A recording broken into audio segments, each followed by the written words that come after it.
الحمدللہ الحمدللہ رب العالمین والصلاة والسلام علی محمد الامین فاعوذ باللہ من الشیطان الرجیم بسم اللہ الرحمن الرحیم۔ عزیزان گرامی قدر، سامعین مکرم، دنیا بھر میں موجود وہ لوگ جن تک میری آواز پہنچ رہی ہے، رمضان کے مہینے کی ابتدا ہے۔ بحیثیت مسلمان ہم اگرچہ اس کے منتظر رہتے ہیں کہ رمضان آئے اور اس مہینے میں ہم اپنے آپ کو تر و تازہ کر کے اپنے خالق کی عبودیت میں، اس کی بندگی میں، اس کی عبادت میں مصروف کر لیں۔ پورا سال جس ہمہ ہمی میں گزرا ہے، جو معاشی ترددات اور مشکلات جس میں ہم مصروف رہے، دنیا کی بھول بھلیاں، اس سے دل ہٹا کر خالق کے ساتھ لو لگانے کا مہینہ آ گیا ہے۔ اپنی روحانی تذکیر، اپنی تطہیر، اپنے تزکیے کے لیے اس مہینے میں اب بہت کچھ کرنا ہے۔ ہم اس کے منتظر رہتے ہیں اور سال بھر یہ امید، یہ آس، یہ آرزو، یہ تمنا، یہ خواہش دل میں دامنگیر ہوتی ہے کہ جیسا بھی سال گزر رہا ہے، ایک مہینہ تو ایسا آئے گا کہ جس میں اپنی ان تمام غلطیوں کا، اپنی ان تمام کوتاہیوں کا ہم ازالہ کر لیں گے۔ ہم انسان ہیں، بہت کمزور انسان، جو لغزشوں سے، کوتاہیوں سے ہمہ وقت پر رہتے ہیں، اور دنیا کی ہمہ ہمی ہمیں گھیرے ہوئے ہے۔ ایسی مصروفیتیں، ایسے ترددات، ایسی مشکلیں، چاہے وہ گھر کی سطح پہ ہو، اولاد کی سطح پہ ہو، خاندان کی سطح پہ ہو، یا معاشی اور معاشرتی مصروفیات کی سطح پہ ہو، کاروباری معاملات، لوگوں کے ساتھ میل جول، پھر دنیا ہے تو ارادے اختیار کا امتحان ہے۔ ہر شخص اپنی فطری جبلتوں کے ساتھ ہمارے ساتھ برسر پیکار ہے۔ کسی کو ہم سے شکایت ہے، کوئی حسد کیے بیٹھا ہے، کسی کے دل میں کینہ ہے، اور ہم بھی ہیں جو آگے بڑھنے کی آرزو بھی رکھتے ہیں اور متساہل بھی ہیں، غلطیاں بھی کر بیٹھتے ہیں، کوتاہیاں بھی ہو جاتی ہیں، لغزشیں بھی ہو جاتی ہیں۔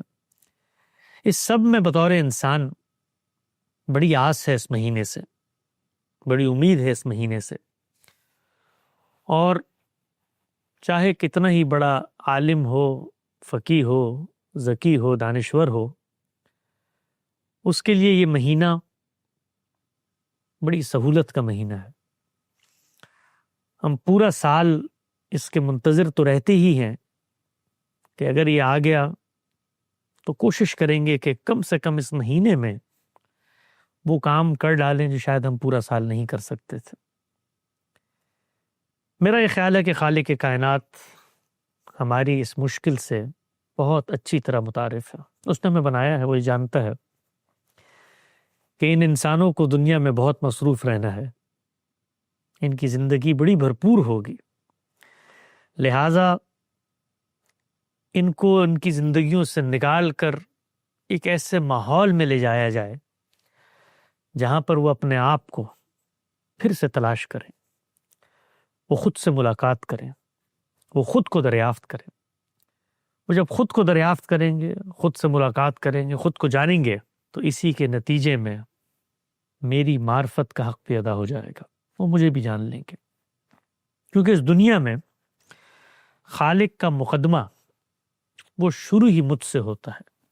میں انسان ہوں، ایسا انسان جس کو اللہ تعالیٰ نے پیدا کر دیا ہے، اور انسان کی یہ تخلیق ان بے جان غذائی عناصر سے ہوئی ہے کہ جس مادے کے اندر حیات، اور جس حیات کے اندر شعور کا کوئی امکان بظاہر انسان نہیں پاتا۔ تو انسان اگر اپنے آپ کو پہچان لے تو وہ رب کو پہچان لیتا ہے۔ بڑی مشہور ایک عربی مقولہ اور محاورہ بھی ہے کہ جس نے اپنے آپ کو پہچان لیا، اس نے گویا رب کو پہچان لیا۔ تو رمضان کا مہینہ در حقیقت مسلمانوں کے لیے ایک ایسا وقفہ ہے کہ جس میں وہ اپنے اس روحانی سفر کی پیاس کو بجھانے کا کچھ بندوبست کرتے ہیں۔ دین کا مطالبہ تو یہ ہے کہ پورا سال یہ پیاس لگنی بھی ہے اور بجھنی بھی ہے، لیکن انسان کو یہ معرفت حاصل ہو جائے کہ اسے یہ پیاس لگ رہی ہے تو وہ پھر اس کے بجھانے کا بھی کوئی بندوبست کرے گا۔ انسانوں کے بارے میں یہ طے ہے کہ وہ بہت جلدی چیزوں کو بھول جاتے ہیں، اسی لیے اللہ تعالیٰ نے اپنے کلام میں اس بات کا اہتمام کیا ہے کہ وہ لوگوں کو اس حقیقت کی یاد دہانی کروائیں جس کو وہ فراموش کر رہے ہیں۔ قرآن مجید کا نام ہی الذکر ہے، یاد دہانی، اور جو قرآن مجید لے کر آتے ہیں پیغمبر ان کو مذکر کہا گیا ہے، یاد دہانی کرانے والے۔ تو یہ یاد دہانی ہے جو ہر سطح پر ہو رہی ہوتی ہے، آفاق میں بھی ہو رہی ہے، انفس میں بھی ہو رہی ہے، دنیا کے حوادث میں بھی ہو رہی ہے، روزمرہ آنے والی مشکلات میں بھی ہو رہی ہے۔ وہ چیزیں جن پہ ہمارا کوئی عمل دخل نہیں ہوتا اور ہو جاتی ہیں، ان میں بھی ہو رہی ہے، ہر جگہ پر یاد دہانی ہو رہی ہے۔ لیکن یاد دہانی کو یاد دہانی کے طور پر اخذ کیا جائے، اس کے لیے بھی ضروری ہے کہ انسان تیار ہو، انسان آمادہ ہو کہ وہ چیزوں کو اس احساس اور اس شعور کے ساتھ سمجھے گا کہ وہ یاد دہانی تازہ ہو رہی ہے۔ چنانچہ اللہ تعالیٰ نے انسان کی اسی فطری خواہش کی تکمیل کے لیے جہاں ایک طرف فطرت کے اندر نور و ہدایت دی، پیغمبروں کا سلسلہ جاری فرمایا، کتابوں کا نزول ہوا، ان کتابوں کے مضامین کو اس طرح سے بکھیر دیا کہ ہر پہلو سے یاد دہانی ہو رہی ہو، اور پھر یہ آفاق و انفس کی ساری نشانیاں۔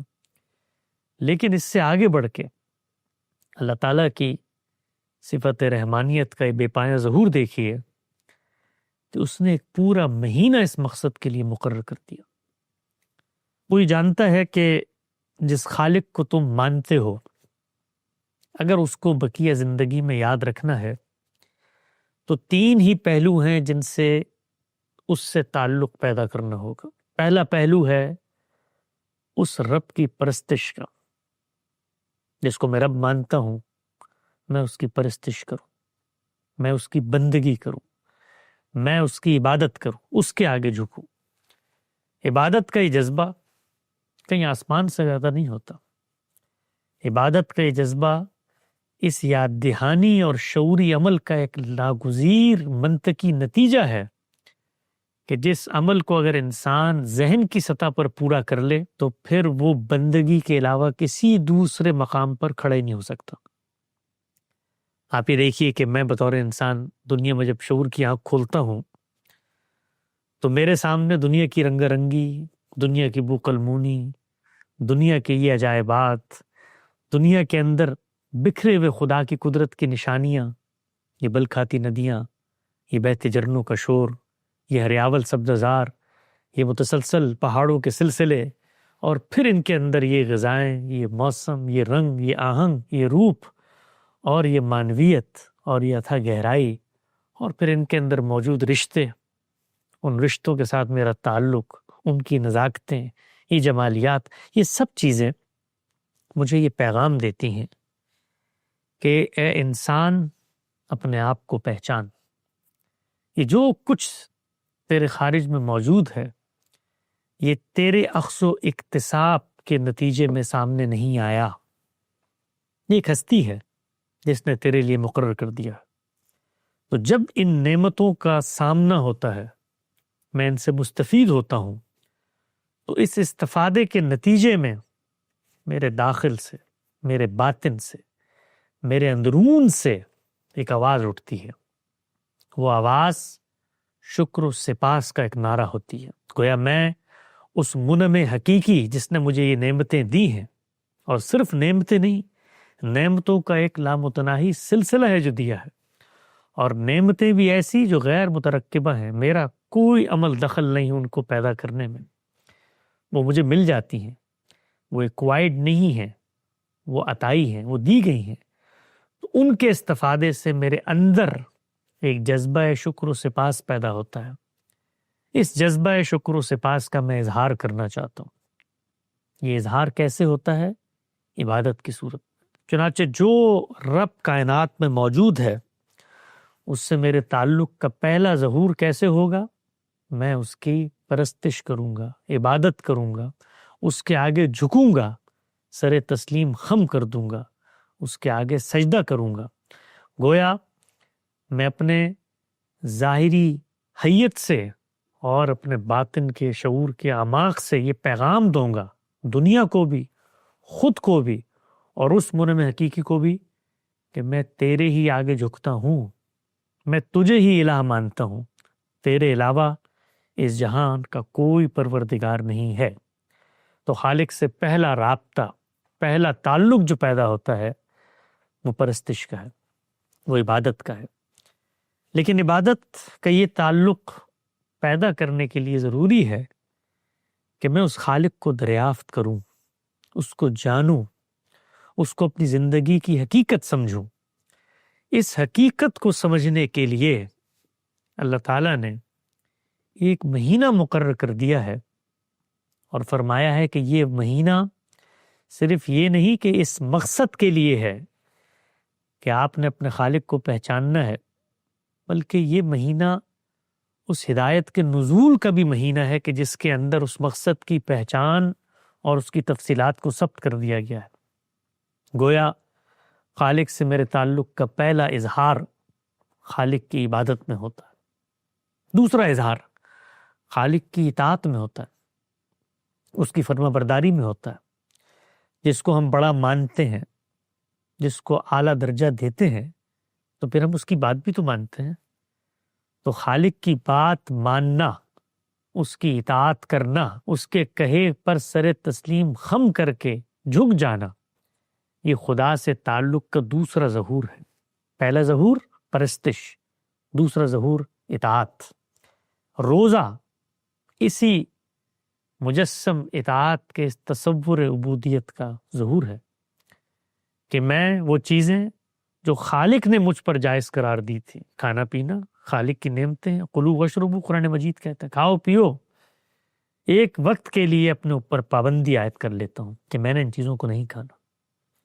وہی تعلقات، وہی معاملات جو جائز ہوتے ہیں، روزے کے اندر میں اپنے اوپر پابندی عائد کر لیتا ہوں کہ میں نے نہیں کرنا، اس لیے کہ اگر میں اس منعم حقیقی، اس خالق کائنات، اس پروردگار عالم کی اطاعت میں ان جائز چیزوں کو بھی ایک وقت مقرر تک چھوڑنے پر آمادہ ہوں، تو گویا میرے اندر وہ قدرت، وہ ملکہ، وہ صلاحیت پیدا ہو جاتی ہے کہ باہر نکل کے جب مجھے میری نفس کی رغبات اور میری خواہشات کی لذات کسی چیز کی طرف ترغیب دیں گی، تو میں اپنے اندر اس قدر مضبوط دائیہ رکھتا ہوں کہ میں تو جائز چیزوں کو بھی ایک وقت تک ترک کرنے کی صلاحیت پیدا کر چکا ہوں۔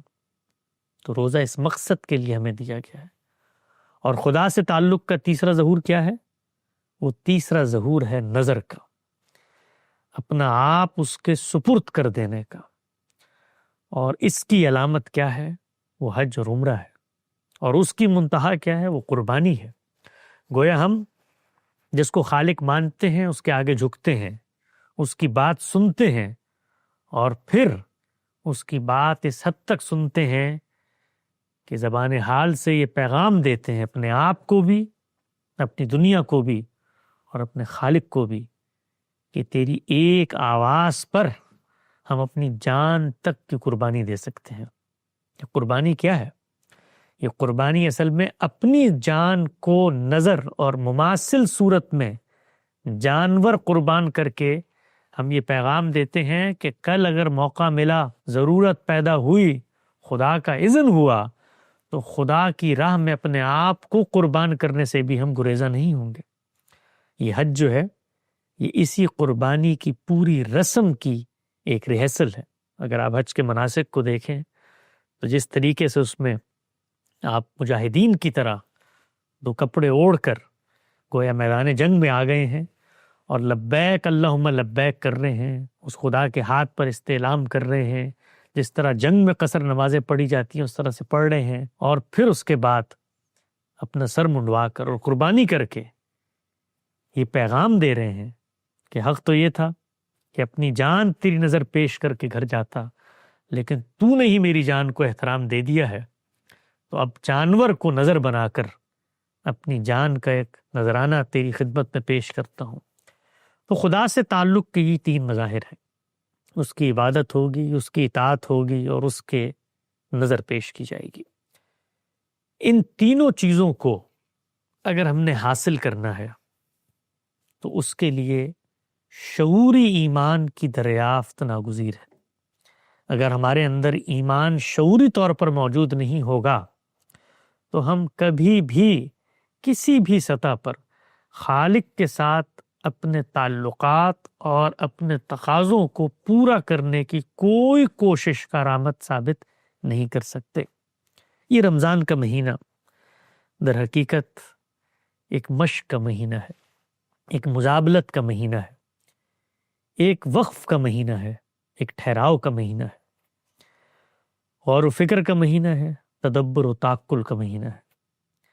یہ مہینہ ہمیں دعوت دیتا ہے کہ زندگی کی ہمہ ہمی میں اپنے آپ کو روک کر اپنا ہاتھ خالق کے ہاتھ میں تھما دو۔ وہ خالق جو منتظر ہے تمہارا ہاتھ پکڑنے کے لیے، وہ خالق جو کبھی نہیں چاہتا کہ وہ تم سے ناراض ہو۔ اس نے یہ اعلان کر رکھا ہے وَلَن يَرْضَ لِعِبَادِ الْكُفْرَ، میں راضی نہیں ہوں اے بندے، میں راضی نہیں ہوں کہ تو میرا انکار کرے۔ وہ خالق کہ جس نے یہ دنیا ہمیں تکلیف دینے کے لیے نہیں بنائی، اس دنیا کے اندر آلام بھی ہیں، معاصی بھی ہیں، ایول بھی ہیں، جن سے وہ ہمیں گزارتا ہے، ہمارا امتحان لیتا ہے، لیکن اس امتحان کا مقصد ہمیں اونچا اڑانا ہے، ہمیں اس جنت کی ابدی شہریت کا مستحق بنا دینا ہے کہ جس کے بارے میں اس نے کہا ہے لا خوف علیہم ولا ہم یحزنون، کے اندر نہ ماضی کا پچھتاوا ہوگا نہ مستقبل کا اندیشہ۔ یہ ابتدائی زندگی جو ہم دنیا میں گزارتے ہیں امتحان کی غرض سے ہے۔ اس امتحان میں اس نے ہمیں بھیجا ہے ہمارے انتخاب سے نہیں، اپنی ایمان سے۔ اور جہاں ایک طرف وہ رحمان و رحیم ہستی ہے، وہیں وہ جابر بھی ہے، قہار بھی ہے، اور وہ یہ بتاتا ہے کہ جب میں نے یہ کام کیا ہے تو اس چیز کو حقیقت مان کر تسلیم کرو، لا یسلم ما یفعل۔ وہ پروردگار عالم ہے، وہ خالق کائنات ہے، ہم اس سے سوالات نہیں کر سکتے۔ ہمارے لیے ہمارا مسئلہ ہم ہیں، خالق کے معاملات، خالق کی قدرت، خالق کی ذات، اس کا عرفان ہمیں صرف خالق کے بیان سے حاصل ہو سکتا ہے۔ وہ اپنا تعارف ہمیں اپنی صفات سے کرواتا ہے، اور وہ یہ بتاتا ہے ما اوتیتم من العلم الا قلیلا، کہ تمہیں ایک بڑا محدود علم دیا گیا ہے، لہٰذا اپنے حدود علم کو پہچانو اور اپنی فطرت کی رہنمائی میں آگے بڑھو۔ اور اس نے یہ بھی بتا دیا ہے کہ یہ جو نور ہدایت میں نے تمہارے اندر رکھا ہے یہ پورے طریقے سے تمہاری رہنمائی کرتی ہے، اس کا فتویٰ ہمیشہ تمہیں صحیح رستے پہ لے کے جاتا ہے۔ یہ تمہارے خارج کے ترددات ہوتے ہیں جو اس فطرت کی روشنی کو مسک کرنے کے بعد تمہیں ضلالت کی گہرائیوں میں لے جاتے ہیں۔ چنانچہ اس نے یہ بتایا ہے کہ فطرت اللہ التی فطر الناس علیہا، یہ جو دین تمہیں دیا جاتا ہے، جو شریعت تمہیں دی جاتی ہے، جو ہدایت تمہیں دی جاتی ہے، یہ سب اسی فطرت پہ مبنی ہے۔ چنانچہ رسالت میں آپ صلی اللہ علیہ وسلم نے فرمایا کہ ہر بچہ جو پیدا ہوتا ہے وہ مسلمان پیدا ہوتا ہے، اس لیے کہ وہ اسی فطرت پہ پیدا ہوتا ہے۔ یہ اس کا معاشرہ ہے جو پھر اس کو دوسرے مذاہب کی طرف لے جاتا ہے۔ تو اسلام فطرت کی پکار ہے، خدا کے آگے جھکنا یہ فطرت کا دعا ہے، فطرت کا جواب ہے، فطرت کی ندا ہے۔ اور ہم مسلمان پورے اعتماد کے ساتھ، پوری یکسوئی کے ساتھ اور پورے شعور کے ساتھ خالق کائنات کو مانتے ہیں۔ خالق کائنات جب ہمیں یہ کہتا ہے کہ تم اگر مومن ہو تو یؤمنون بالغیب کرو، تو یؤمنون بالغیب کا یہ مطلب ہرگز نہیں ہے کہ ہم غیب کے اندر موجود کسی تصوراتی چیز کو مان رہے ہیں، نہیں، ہم غیب میں ہوتے ہوئے اس چیز کو شعوری طور پہ تسلیم کر رہے ہیں۔ بالغیب کا مطلب یہ ہے کہ وہ چیز جو نظر نہیں آتی تمہارے سامنے سے غیب میں ہے، اس کو تم مانتے ہو، شعوری طور پہ مانتے ہو۔ بے شعوری میں، لا علمی میں نہیں مانتے۔ تو خالق پر ایمان شعور کا امتحان ہے۔ اس شعور کے سفر میں، اس شعور کے امتحان میں خالق کے ہم سے کیا تقاضے ہیں، خالق ہم سے کیا چاہتا ہے، خالق کا خالق ہونا کیسے ہمارے لیے ایک وجودی حقیقت بنتا ہے، ان تمام معاملات پہ اس رمضان میں ہم گفتگو کریں گے۔ سلسلہ گفتگو جاری ہے، وقت یہاں پہ ختم ہوتا ہے، دوبارہ حاضر خدمت ہوں گے۔ اللہ حافظ۔